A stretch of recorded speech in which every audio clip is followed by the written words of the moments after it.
जोहार झारखंड। जय झारखंड।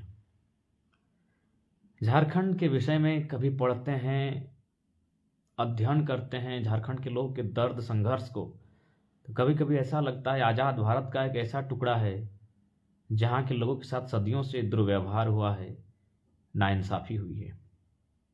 कभी यहाँ की खनिज संपदा, कभी यहाँ की प्राकृतिक संपदा, कभी यहाँ के नियम कानूनों को तोड़कर मड़ोड़कर यहाँ के लोगों को हमेशा हाशिए पर रखने का प्रयास किया जाता है। हमने शुरू में कहा ये झारखंड की माटी शायद विश्व की सबसे सुंदर माटी होगी, जहाँ के लोगों ने हमेशा दूसरों को सदैव सम्मान किया है, सदैव लोगों को आश्रय दिया है, अपना माना है, अपनत्व लुटाया है। लेकिन आज इस माटी में लगातार संकट, जैसा कि आप सभी जानते हैं, पारसनाथ मामले को लेकर बीते कुछ सप्ताह से, कुछ दिनों से लगातार सोशल मीडिया के माध्यम से आपने सुना होगा कि कुछ समुदाय के लोग पारसनाथ पर अपना एकाधिकार अथवा कुछ नियम कानूनों की मांग को लेकर धरने पर हैं, आंदोलन कर रहे हैं। अच्छी बात है, आंदोलन करना, भारत एक लोकतांत्रिक देश है, सबको आंदोलन करने का, अपने बातों को रखने का अधिकार है।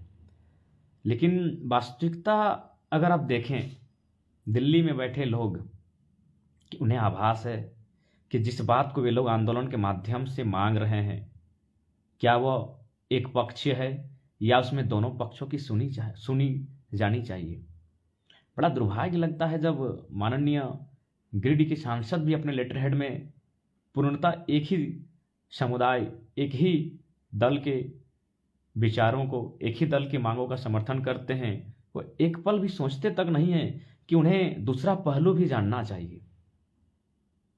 हमने सदैव कहा है कि हम सभी की आस्था का सम्मान करते हैं, सम्मान ही नहीं, हम सहयोग भी करते हैं। हमने हमेशा सबकी आस्था का सम्मान किया है, सहयोग किया है और सबको माना है। हम लोग उदारवादी लोग हैं, हमने सबका सम्मान किया है। आज भी देख लीजिए, हमारी मिट्टी में बहुत सारे ऐसे पर्व त्यौहार हैं जो बिहार राज्य से चलकर आए, लेकिन हमारे लोगों ने सहर्ष स्वीकार किया, उसे माना, अपने घर आंगन में प्रवेश दिया। यही हमारे पर्व को देखिए, कौन सा बिहार अथवा बंगाल, यूपी से आया हुआ लोग सेलिब्रेट करता है? कोई नहीं करता है।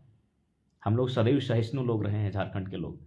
हमने सबके नियमों को माना है, सबका सम्मान किया है, सबका आदर किया। आज प्रश्न बनता है, चाहे आप इरफान अंसारी जी का लेटर हेड देखिए, हद हो गई जब हैदराबाद के माननीय बैरिस्टर ओवैसीउद्दीन ओवैसी का लेटर हेड, सबने एक स्वर में कहा कि पारसनाथ मामले में वह किसी समुदाय विशेष के पक्ष में। बार बार किसी समुदाय का नाम लेने से भी हमको कहीं ना कहीं, हम नहीं चाहते इसे धार्मिक अथवा किसी समुदाय विशेष के बीच की बात हो, तार्किक बात होनी चाहिए।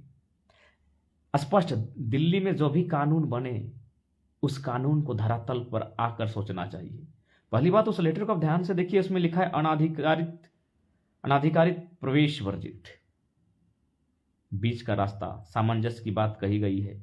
सामंजस्य के लिए 9-10 तारीख का बात कहा गया, फिर आज अचानक केंद्रीय पर्यटन मंत्री का लेटर जारी होता है। इस पूरे सोशल मीडिया में आप सब देख चुके होंगे। और सबसे बड़ी आश्चर्य की बात देखिए कि माननीय मुख्यमंत्री आज ही 5 घंटा बिफोर उनको लिखते हैं कि भाई इस मसले को आप देखिए, और 5 घंटा के बाद उन्हें रिप्लाई मिल जाता है।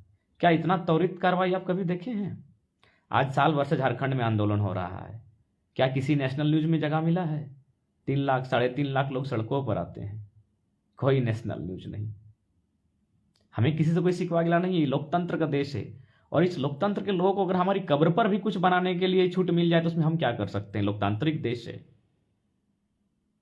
अगर ये सरकार, ये संसद अगर हमारी मौत का फरमान भी पारित करते तो हम क्यों कहेंगे? लेकिन क्या तार्किक होना चाहिए? हमने तो सदैव कहा है कि दोनों पक्षों की सुनी जाए। जो लोग इस पर दावा कर रहे हैं, दोनों की सुनी जाए। जो अपने धार्मिक, दोनों स्तर से धार्मिक बातें वहां कही जा रही हैं,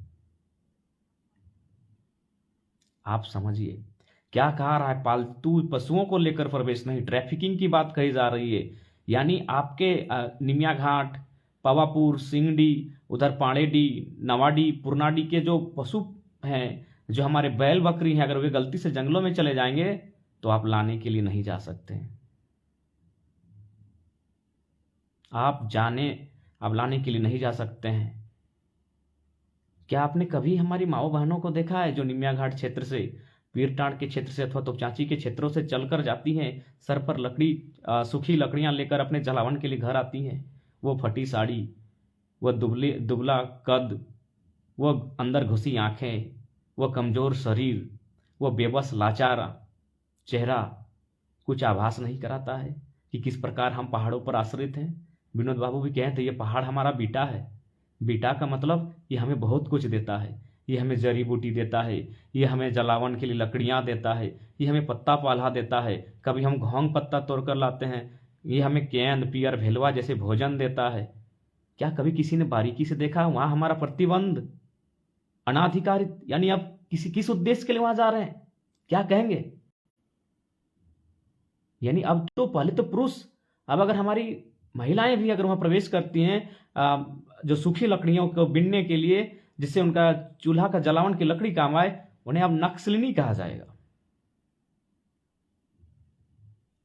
इसलिए आज समय आया है कि बैठकर बीच की वार्ता होनी चाहिए।